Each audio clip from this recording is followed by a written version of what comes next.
माँ तू सबसे प्यारी है, माँ तू जग में न्यारी है। माँ तू सबसे प्यारी है, माँ तू जग में न्यारी है। अपने आंचल में रखना, अपने आंचल में रखना। हमें वरदानों से भरना। माँ तू सबसे प्यारी है, माँ तू जग में न्यारी है। माँ तू सबसे प्यारी है, माँ तू जग में न्यारी है। Mr. Rajan Samuel, a great missionary in Hindi heartland, first class with distinction.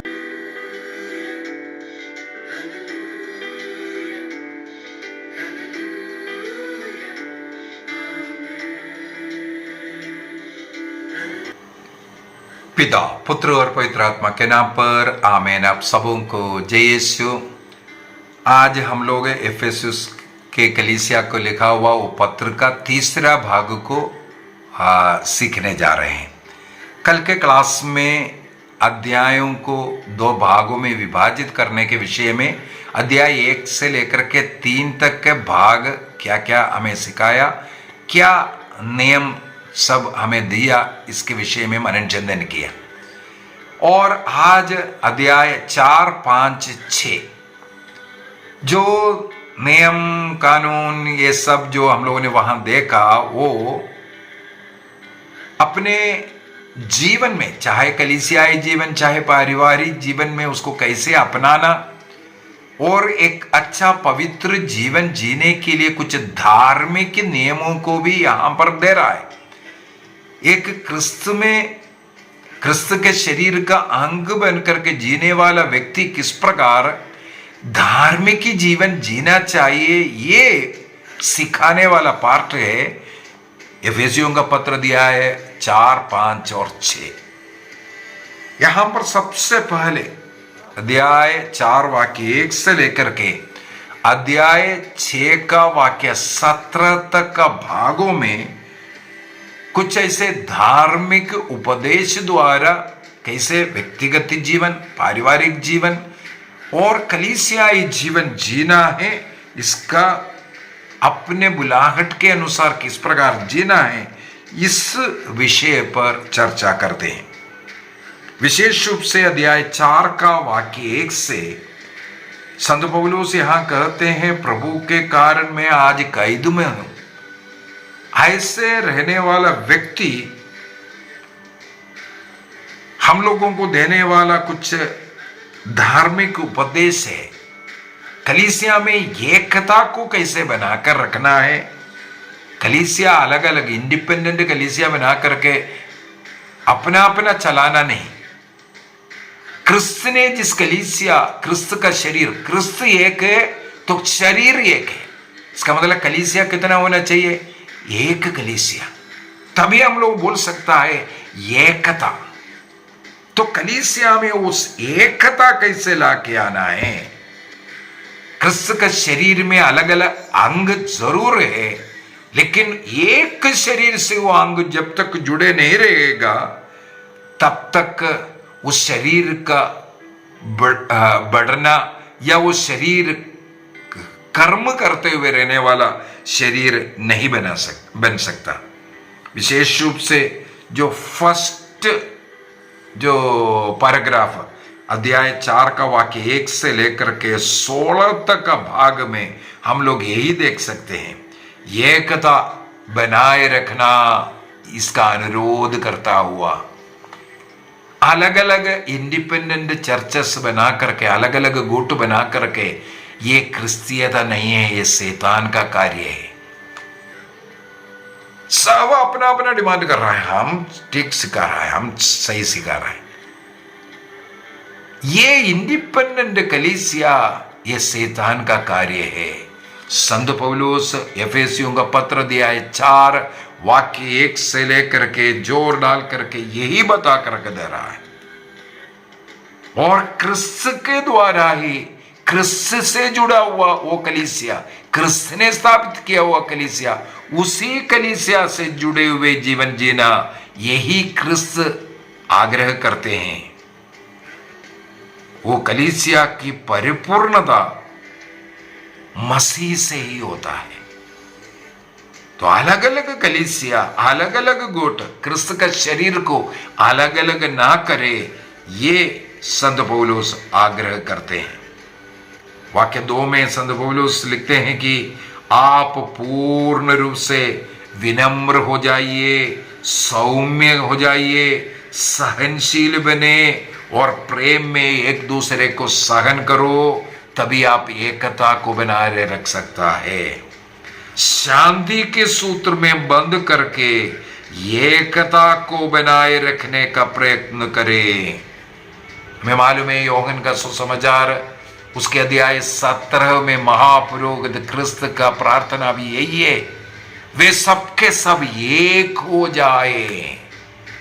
क्रिस्त ने जिस कलीसिया स्थापित किया उस कलीसिया से जुड़े।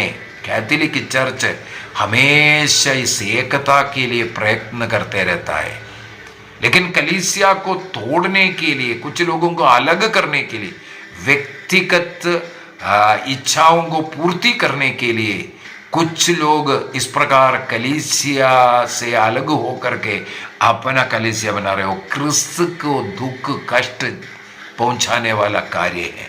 क्रिस्त का शरीर का अंग को इस प्रकार काटने का कार्य नहीं करना चाहिए। अभी वाक्य 11 को भी थोड़ा सा पढ़ना चाहूंगा। उन्होंने कुछ लोगों को प्रेरित, कुछ लोगों को नबी, कुछ लोगों को सुसमाचार प्रचारक और कुछ लोगों को चरवाहा और कुछ लोगों को आचार्य। इस प्रकार कलीसिया से जुड़े रहकर, एक कलीसिया, उस कलीसिया से जुड़े रहकर भिन्न भिन्न सेवा करने के लिए वरदान दिया है। आप समझ रहे कि नहीं? अलग अलग कलीसिया बना करके मैं फलाना हूं बोल करके आजकल तो बिशप टाइटल भी डालना शुरू किया। वाह, वो देख करके हम सोच रहे स्वयंभू एक व्यक्ति का एक कलीसिया, वो स्वयं बिशप है, स्वयं पोप बन करके बैठा हुआ है। क्या बोले, प्रॉफिट तो सब है ही, उससे नीचे तो कोई है ही नहीं। आजकल पास्टर तो होता ही नहीं, सब प्रॉफिट है और बिशप, पता नहीं अभी कार्डिनल, पोप, ऐसा ऐसा टाइटल आएगा। यहां पर संत पौलुस लिख करके बताता है ईश्वर अनेकों लोगों को अनेकों प्रकार का वरदान उस एक कलीसिया से जुड़े रह करके उस कलीसिया का पोषण करने के लिए होता है। इस प्रकार उन्होंने सेवा कार्य के लिए संतों को नियुक्त किया। मसीह के शरीर का निर्माण तथा तब तक होता रहे जब तक हम विश्वास तथा ईश्वर के पुत्र के ज्ञान में एक नहीं हो जाए। देखो, एकता एकता एकता, इसके ऊपर संत पौलुस जोर डाल रहा है। लेकिन शैतान बोलता है नहीं, तुम इंडिपेंडेंट हो जाओ, अपना अपना सिखाओ, अपना अपना कलीसिया बनाओ, अपने अपने शिक्षा, आपके बुद्धि में क्या आ रहा है वो सिखा दो। ये शैतान तोड़ने के लिए संत पौलुस साफ साफ यहां पर ये सिखा कर दे रहा है। यदि अध्याय 4 का वाक्य 17 से आत्मिक नवीकरण के लिए जो बातें बोलकर के दे रहा है, क्रिस्त के उस शरीर का वो उसको पूर्णता तक लेके जाने का कार्य अगर नहीं करते हैं, आप शैतान का कार्य कर रहा है। अध्याय 4 का वाक्य 22 से थोड़ा समय आगे 24 तक पढ़ना चाहूंगा। यदि आप चाहते हैं क्रिस्त में एक बनना है, एक बनकर रहना है, तो बोलता है आप लोगों को अपना पहला वो आचरण और पुराना स्वभाव को त्याग देना है। उस पहला आचरण, पुराना स्वभाव के साथ आप क्रिस्त का शरीर में जुड़ नहीं सकता है, क्योंकि ये मेल नहीं करता। क्योंकि वह बहकाने वाले दुर्वासनाओं के कारण बिगड़ता रहता है। आप लोग पूर्ण रूप से नवीन आध्यात्मिक विचारधारा को अपनाना जरूरी है और एक नवीन स्वभाव धारण जिसकी सृष्टि ईश्वर के अनुसार हुई है और जो धार्मिकता तथा सच्ची पवित्रता में व्यक्त होता है। तो पुराना वो सोच हमें त्यागना है, एक नवीन विचारधारा अपना करके ख्रिस्त का उस शरीर को बढ़ने के लिए वो कार्य करना है। जो कृपादान प्रभु ने दिया, जो वरदान प्रभु ने दिया है, वो कलीसिया का बढ़ोतरी के लिए इस्तेमाल करना, लोगों को कलीसिया से अलग करने के लिए नहीं है। यहां पर साफ साफ संत पौलुस एक और विश्वास सत्य को सिखाता है। वाक्य अध्याय 4 वाक्य 27 में, शैतान को आप अवसर नहीं देना। शैतान को अवसर देगा, शैतान हमें बर्बाद करेगा। पेतरुस अपना पहला पत्र अध्याय 5:8 से यही सिखाते हैं। हमारा शत्रु शैतान है, वो शत्रु दहाड़ता हुआ सिंह की तरफ विचरते और ढूंढते रहता है किसे फाड़ खाए, अलग कर दे। एक घर को अलग तोड़ने के लिए, पति पत्नी के बीच में, बच्चे माता पिता के बीच में, सास ससुर बहू बेटे के बीच में नफरत डालने के लिए, अलग करने के लिए शैतान कोशिश करते रहेगा। इसलिए शैतान को कभी जीवन में अवसर नहीं देना, ये बोल करके शिक्षा संत पौलुस दे रहा है। और वाक्य 30 में लिखा है, पवित्र आत्मा ने मुक्ति के दिन के लिए आप लोगों पर अपनी मोहर लगा दिया है। उस पवित्र आत्मा जो आपको वरदान देने वाला, आपको क्रिस्त का शरीर से जुड़े रह करके कार्य करने के लिए प्रेरणा दिया, वरदान दिया, उस पवित्र आत्मा को आप दुख नहीं देना। इफिसियों का पत्र अध्याय 4 वाक्य 30। अभी अध्याय 5 को अगर हम पढ़ेंगे, वहां पर बहुत ही सुंदर तरीके से संत पौलुस फर्स्ट पार्ट में फिर से वही है, हम लोगों को पाप से, अशुद्धि से सब कैसे दूर रहना है। पहले हम अंधकार थे, लेकिन अब क्रिस्त में, क्रिस्त के शरीर से जुड़ने के कारण, उस कलीसिया से जुड़ने के कारण हम प्रकाश में आया है। इसलिए प्रकाश के पुत्रों के समान कार्य करना है, ना कि हमें अंधकार के पुत्रों के समान। ये सब बोल करके दिया। और वाक्य 21 से लेकर के वाक्य 33 तक यहां पर एक मसीही परिवार का रूप यहां संत पौलुस दे रहा है। बहुत ही सुंदर शिक्षा यहां एक परिवार का मिलता है। वाक्य 21 में सबसे पहले क्या लिखा है? वहां पर लिखा है, मसीही के प्रति श्रद्धा रखने के कारण एक दूसरे के अधीन रहना है। पति पत्नी, बच्चे, माता पिता, हर मनुष्य एक दूसरे के अधीन रहना है। फिलिपियों का पत्र अध्याय 2 वाक्य 3-4 के अंदर लिखा है, आप अपने को ज्यादा महत्व मत दो, बल्कि आपके सामने जो व्यक्ति है दूसरों को अपने से श्रेष्ठ मानना शुरू करो। आप आदर सम्मान महत्व दूसरों को दो, अपने को नहीं। जब अपने को महत्व देता है वो बर्बादी की ओर लेकर के जाएगा। महत्व देने वाला शराबी बनेगा। वो भी इसी के अंदर अध्याय 5 के अंदर वाक्य 17 से लिखा है। देखो क्या लिखा है, आप लोग ना समझ ना बने। अपने को महत्व देने वाला ना समझ व्यक्ति है, मूर्ख व्यक्ति है। इसके बाद आगे क्या लिखा है, बल्कि प्रभु की इच्छा क्या है यह पहचानो। अंगूरी पी करके मतवेल न बने, क्योंकि इसमें विषय वासना उत्पन्न होती है, बल्कि पवित्र आत्मा से परिपूर्ण हो। जो व्यक्ति पवित्र आत्मा से संचालित है, जो कलीसिया से पवित्र आत्मा से संचालित जुड़े रहकर सेवा कर रहा है, उनको किसी भी प्रकार के नशा की जरूरत नहीं है। अंगूरी, कोई कोई बोलता है मैं थोड़ा सा पीता हूं, थोड़ा सा का जरूरत क्यों पड़ रहा है आपको? क्योंकि आप पवित्र आत्मा से संचालित नहीं है। चाहे आप कलीसिया में कोई भी काम कर रहा है, यदि इस प्रकार की छोटी छोटी बुरी आदतें आपको है, आप उन आदतों का गुलाम है, तो आप सोच लो पवित्र आत्मा आपको नहीं संचालित कर रहा है, किसी और आत्मा के द्वारा आप संचालित है। यहां पर संत पौलुस इसलिए जोर डाल करके दे रहा है, अंगूरी पी करके मत वाला नहीं, बल्कि उसमें विषय वासना होता है, बल्कि पवित्र आत्मा से परिपूर्ण हो। उसमें क्या फायदा है? उस समय पर मिल करके देखो, मिलना, एकता वहां लेके आएगा। पवित्र आत्मा में रहेगा तो परिवार में एकता रहेगा, अन्यथा परिवार में आपस में एक दूसरे के ऊपर अनशब बातें करना, दोष लगाना, वहां पर ये शैतान आकर के अलग करता है। दोषारोपण तब होता है जब शैतान आकर के एक दूसरे को अलग कराता है। मिलकर के भजन गाएगा, स्तोत्र गाएगा, आध्यात्मिक गीत गाएगा और पूरे हृदय से प्रभु के आदर में गाते बजाते प्रार्थना का जीवन जिएगा। वो परिवार क्रिस्त में एक बनकर के रह रहा है।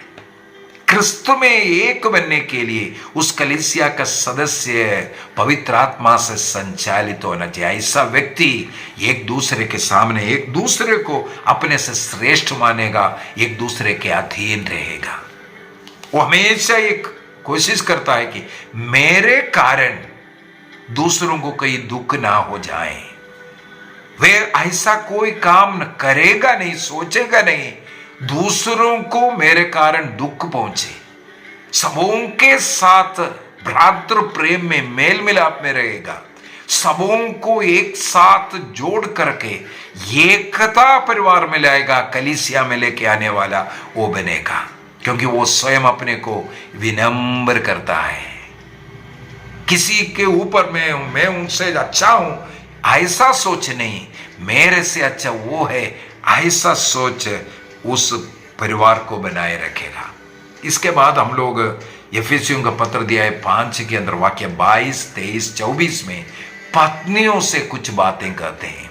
पत्नियों से कहते हैं, पत्नी प्रभु जैसे अपने पति के अधीन रहना है। ये गुलामी नहीं है, प्रभु के गुलाम बनकर के नहीं रह रहा है, प्रभु की भक्ति में, आदर सम्मान में हम ऐसा कोई काम नहीं करेगा, पाप नहीं करेगा जो प्रभु को प्रिय नहीं है, प्रभु को दुख पहुंचाता हो। इसी प्रकार पत्नी अपने पति के अधीन रहना है। और वाक्य 24 में लिखा है, पत्नी को सभी बातों में अपने पति के अधीन रहना चाहिए। पति को आदर देना, पति घर का मुखिया है, उनको उसी प्रकार आदर सम्मान देना। यहां पर पत्नियों से अनुरोध करता है, अपने पति का आदर करो, रेस्पेक्ट योर हस्बैंड्स। ये बहुत ही जरूरी है एक परिवार का निर्माण के लिए। जिस घर में एक मुखिया नहीं, उनका आदर सम्मान नहीं है, दूसरों के सामने उनका अपमान हो रहा है, वो उस घर का मुखिया बनकर के कैसे चलाएगा? देश में देश का एक शासक होना बहुत जरूरी है, एक प्राइम मिनिस्टर, प्रेसिडेंट होना जरूरी है। एक स्कूल है, एक कॉलेज है, वहां एक हेडमास्टर, एक प्रिंसिपल होना जरूरी है। किसी भी संस्था है, वहां एक मुख्य व्यक्ति, मैनेजर होना जरूरी है। उनके अधीन वहां का कर्मचारी रहना जरूरी है। इसी प्रकार घर मसीह के द्वारा स्थापित है, क्रिस्त का उस शरीर का अंग है, वहां पर पतियों को, पुरुषों को मुख्य बनाया है। अभी किस लिए वो सिस्टम बनाया है? क्योंकि पुरुष को पुरुष हार्मोन दे करके वहां पर उनको वो अधिकार दिया, वो घर को चलाने का वो अधिकार दे रहा है। इसका मतलब घर का जो एडमिनिस्ट्रेशन में मुख्य रोल पुरुषों को लेना चाहिए। कब हमारा परिवार प्रार्थना करना, कब बच्चे कौन से स्कूल जाना, उनके लिए क्या देना, उनका विवाह, हर कार्य में यही व्यक्ति इंटरेस्ट लेना है। यदि वो मतवाला बनकर के रहेगा तो क्या होगा? घर का मुखिया ही मतवाला है तो घर का शीर्ष है, सिर है, पत्नी का सिर है। सिर बनकर रहना, सिरदर्द बनकर के कभी नहीं रहना चाहिए। पतियों को पत्नी का सिर बन करके, घर का मुखिया बन करके रहना है, घर वालों का सिरदर्द कभी नहीं बनना है। ये कोशिश करना जरूरी है। और वाक्य 25 से आगे के वचनों में पतियों को उपदेश दे रहा है। पतियों से कहते हैं, यदि क्रिस्त के समान तुम घर का मुखिया है, शीर्ष है, तो क्रिस्त के समान तुम्हें जीवन जीना है। क्रिस्त ने कैसे प्यार किया? क्रूस पर लड़ करके कलीसिया का पापों को अपने ऊपर उठाकर क्रूस पर स्वयं अर्पित करने वाला मसीह का रूप हर पुरुष को, घर का मुखिया को बनना जरूरी है। घर की कमियों को अपने ऊपर लेना। हाँ, मेरे कारण ये हुआ, मुझे और अच्छा कर करके इस घर को बचाना है।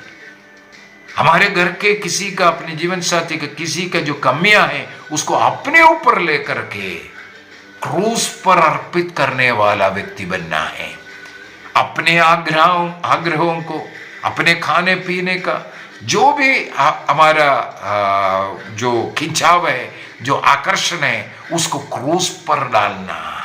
यहां पर संत पौलुस यही लिखता है, जिस प्रकार मसीह ने कलीसिया को प्यार किया, उसी प्रकार पति को, अपने पत्नी का, अपने परिवार को प्यार करना है।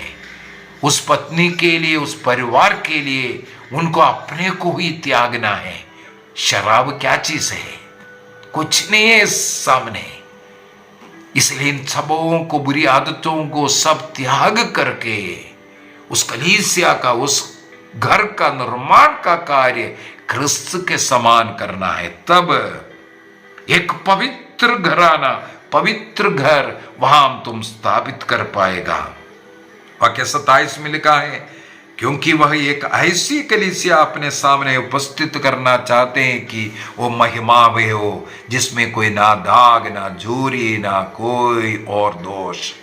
इस प्रकार पति पत्नी एक दूसरे के लिए समर्पित, पत्नी को प्यार देना, पति को आदर देना, ये घर का निर्माण करना, एक दूसरे के अधीन रह करके।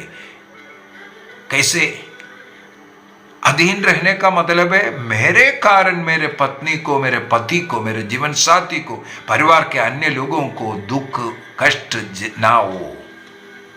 मैं दूसरों का दुख का कारण नहीं, बल्कि उनके दुखों को भी अपने ऊपर लेकर के क्रूस पर अपने को अर्पित करने वाला बनना है। वाक्य 32 के अंदर एक महत्वपूर्ण बात बोलकर दे रहा, यह एक महान रहस्य बोलता है। यह महान रहस्य है। यह रिश्ता कलीसिया और मसीह के बीच का वो जो रिश्ता है, उस संबंध के साथ जोड़ करके संत पौलुस कहते हैं। और अध्याय 6 के अंदर वाक्य 4 तक हम लोगों को फिर से वो बच्चों के विषय में, बच्चों को कैसे पालन पोषण करना है, बच्चों को कैसे प्यार करना है, और बच्चे अपने माता पिता का आदर कैसे करना है, इस प्रकार का शिक्षा दे रहे। इसका मतलब है एफेसियों का पत्र दिया है 5 वाक्य 21 से लेकर के अध्याय 6 का वाक्य 4 तक माता पिता बच्चों के विषय में। अभी वाक्य 6 से आगे हम लोग देखते हैं उस घर में सेवा करने वाले नौकरों के लिए, दास दासियों के लिए भी ये बात कर रहा है। आप अपने मालिक को खुश रखने के लिए नहीं, आपका एक्चुअल मालिक क्रिस्त है, ईश्वर है। ईश्वर को देकर के, ईश्वर को प्रसन्न करने के लिए आप हमेशा सेवा करता रहना है। ये वाक्य 9 तक इस प्रकार परिवार संबंधित तो बात है। वाक्य 10 से वाक्य 20 तक हम लोगों को मिलेगा, इस प्रकार एक अच्छा जीवन जिएगा तो शैतान तो आएगा ही। तो हमें कैसे इस शैतान का सामना करना है? शैतान का सामना करने के लिए ईश्वर के अस्त्र शस्त्र को धारण करने के विषय में यहां संत पौलुस सिखाते हैं। संत पौलुस सबसे पहले कहते हैं हमें किसी निरे मनुष्यों से कोई लेना देना नहीं होना चाहिए। हमारा झगड़ा, हमारा संघर्ष आकाश में विचरने वाले उस दुष्ट शत्रुओं के साथ होना चाहिए। अगर कोई मनुष्य कोई गलती कर रहा है तो उस दुष्ट शत्रु ने उससे ऐसा काम करा रहा है, इसलिए हमारा लड़ाई मनुष्य से नहीं, उस दुष्ट शत्रु से, शैतान से होना है। शैतान से लड़ने के लिए बहुत ही सुंदर एक तरीका यहां पर बोल करके दे रहा है, आप हमेशा ईश्वर का अस्त्र शस्त्र धारण करना। पारिवारिक जीवन जी रहा हो या आप पुरोहित है या धर्ममहन है, सबों के लिए ये बहुत ही सुंदर शिक्षा है। मेरे इस YouTube चैनल के अंदर 6 अस्त्र शस्त्र मिलेगा। हर एक अस्त्र शस्त्र का मैंने एक एक क्लास भी लिया है, एक एक अस्त्र शस्त्र के एक एक क्लास लिया, और 2-3 बार तो कम से कम ये 6 के 6 अस्त्र शस्त्र का धारण कैसे करना है इसका क्लास भी ले चुका है। इसलिए ज्यादा लंबा टाइम नहीं लेगा, मैं संक्षिप्त रूप से बोलूंगा। यहां पर संत पौलुस बोल रहा है सबसे पहला मुख्य जो अस्त्र शस्त्र है वो है कमरबंद, सत्य का कमरबंद। सत्य का जीवन, ईमानदारी का जीवन हमें जीवन जीना है। हमारा बातचीत में, हमारे प्रवृत्तियों में, हमारे प्रार्थना में सब ईमानदार बनने रहना है। सत्य वो ईश्वर है, उस सत्य को कस करके अपने कमर में बांध कर रखना, अर्थात सत्य से कहीं बायां दाहिना नहीं भटकना चाहिए। ये सबसे पहले सिखा रहा है। जो ईमानदारी का जीवन जिएगा, हर चीज में ईमानदार, उनको जीवन का मुकुट प्रदान करेगा। प्रकाशना ग्रंथ अध्याय 2 वाक्य 10 में हम लोग पढ़ते हैं। अभी दूसरा अस्त्र शस्त्र धार्मिकता का कवच को धारण करना। धार्मिकता, ईश्वर को एक धर्मी बन करके, धार्मिक जीवन जी करके, क्रिस्त के समान जीवन जी करके जीना, तब एक सुरक्षा, एक बाड़ा हमारे चारों तरफ बांधेगा। ईश्वर की सुरक्षा का वो बाड़ा, उसको हमें धार्मिकता का कवच कहते हैं। यदि हम एक धार्मिक व्यक्ति बनते हैं, स्तोत्र ग्रंथ 125 मुझे बहुत ही अच्छा लगता है इसको बता कर देने के लिए। स्तोत्र ग्रंथ 125 बहुत ही सुंदर एक स्तोत्र है। वहां पर वाक्य 1 से मैं थोड़ा सा पढ़ रहा हूं। साम 125, जो प्रभु पर भरोसा रखते हैं वे सियोन पर्वत के सदृश है, जो अटल है और सदा बना रहता है। जैसे यरूशलेम पर्वतों से घिरा रहता है, पर्वत यरूशलेम नगर को सुरक्षा प्रदान करता है, उसी तरह अपनी प्रजा को ईश्वर घेरे रहता है अभी और अनंत काल तक। देखो, यह है धार्मिकता का कवच। एक धार्मिक व्यक्ति, एक भक्त व्यक्ति बनेगा, ईश्वर का कवच मिलेगा। जैसे यरूशलेम को पर्वत घेरे रह करके सुरक्षा देता है, उसी प्रकार ईश्वर की सुरक्षा, स्वर्गदूतों की सुरक्षा हम लोगों को मिलेगा यदि हम एक धार्मिक जीवन, धर्म मार्ग पर जीते हैं, तब हमें मिलेगा। हमें उत्पत्ति ग्रंथ 6 के अंदर नूह के विषय में लिखा हुआ, वाक्य 9 में लिखा हुआ है, वो एक धर्मी था। ईश्वर ने जो कुछ कहा वो सब अपने जीवन में करने वाला। उनके घर के दरवाजा, वो पोत का दरवाजा ईश्वर ने बाहर से बंद कर सुरक्षा प्रदान किया। बाढ़ चला, सारे संसार नष्ट हुआ, लेकिन वो धर्मी मनुष्य, उनको प्रभु ने सुरक्षा दिया। तो यह है दूसरा। तीसरा, शांति सुसमाचार के उत्साह के जूता पहनने के विषय में लिखा है। संत पौलुस, कहा जाता है जेल में था, जेल के बाहर खड़ा हुआ सिपाही, रोमन सिपाही को देख करके ये पत्र लिखा है। 6 वस्त्र उन्होंने जो पहना हुआ वो आध्यात्मिक रूप से कैसे है, एक उत्साह, प्रभु ने मेरे लिए क्या किया उसको दूसरों को बताने के लिए एक उत्साह, मेरे जीवन का उदाहरण अन्य लोगों को क्रिस्तु को जानने के लिए, ये उत्साह का सुसमाचार का जूता पहना हुआ व्यक्ति हो करके।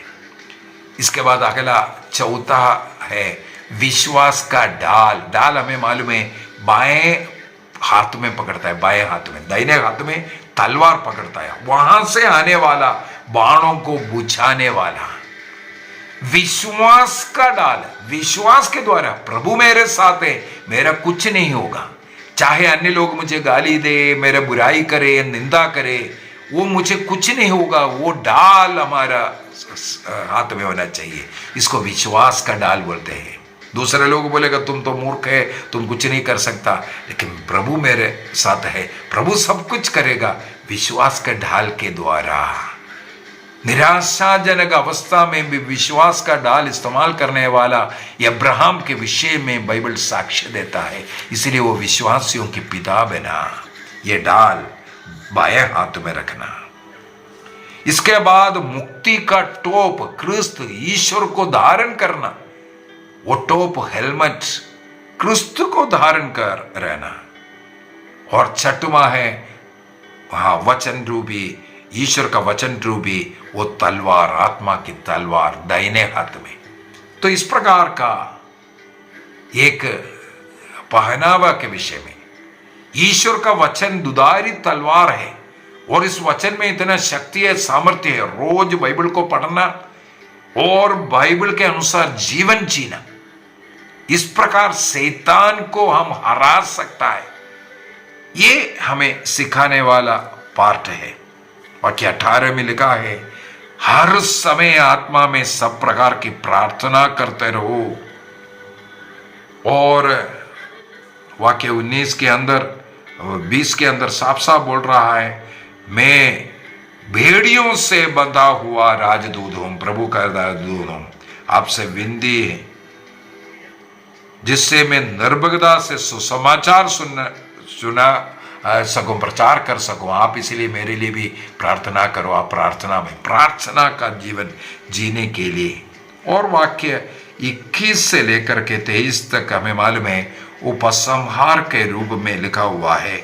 यहाँ पर हम लोगों को कहीं भी इस जगह का उस एफेसुस में रहने वाला किसी को नमस्कार करता हुआ नहीं मिलेगा, बल्कि वहाँ 21 में क्या लिखा है, मसीह के ईमानदार सेवक हमारे प्रिय भाई तुकिकुस आपको, आप लोगों को यह सब बता देंगे कि मैं कैसे हूं और क्या कर रहा हूं। मैं उन्हें इसलिए आप लोगों के पास भेज रहा हूं कि आप मेरे विषय में पूरा सुसमाचार जान जाएं, और इसलिए कि भी आपको ढारस बंधा है। पिता परमेश्वर और प्रभु ईसा मसीह भाइयों को शांति, प्रेम और विश्वास प्रदान करे। ईश्वर की कृपा उन सबों पर बनी रहे। ये बोल करके इस पत्र को समाप्त कर रहे हैं, लेकिन यहाँ के एफेसुस के कलीसिया का किसी का नाम नहीं लिया। इसी वजह से भी ये कहा जाता है संत पौलुस स्वयं नहीं लिखा। ये पत्र को संत पौलुस का स्कूल, पोलिन स्कूल कहते हैं। शिष्य लोग इसका रचना पोल के नाम से लिखा हुआ, और ये बंदीगृह में कैद रह करके लिखने वाला पत्र में पहला पत्र के रूप में भी इसको मानते हैं। तो यहाँ पर संत पौलुस का ये पत्र समाप्त होता है। हम यहाँ समाप्त करेंगे। अगले सप्ताह में हम लोग फिलिपियों का पत्र सीखेंगे।